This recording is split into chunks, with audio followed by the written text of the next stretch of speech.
वहीं national Herald पर कांग्रेस की प्रेस कॉन्फ्रेंस। कांग्रेस सदस्य मल्लिकार्जुन खड़गे का बयान सामने आया। मोदी शाह को इस्तीफा देना चाहिए, मुल्क के आवाम को गुमराह किया गया है।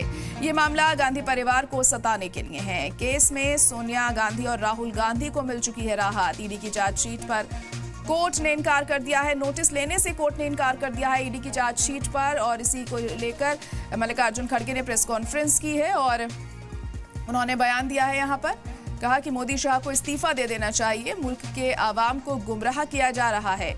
ये मामला गांधी परिवार को सताने के लिए ही उजागर किया गया। केस में सोनिया गांधी और राहुल गांधी को अब राहत मिल चुकी है, क्योंकि ईडी की चार्जशीट पर फिलहाल इनकार कर दिया गया है नोटिस लेने से कोर्ट का।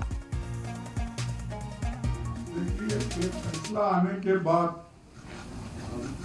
मैं ये कहना चाहता हूं, मोदी जी और शाह रिसिग्नेशन देना चाहिए।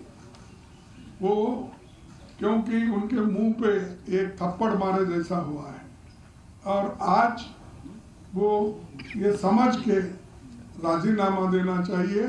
ऐसे जनता को सताने का काम वो नहीं करना चाहिए। भविष्य में उनको ये मालूम होगा कि ऐसी चीज़ें हम अगर करेंगे लोग चुप नहीं बैठेंगे और ये उनकी बेइज्जती होगी, ये मैं कहना चाहता हूँ।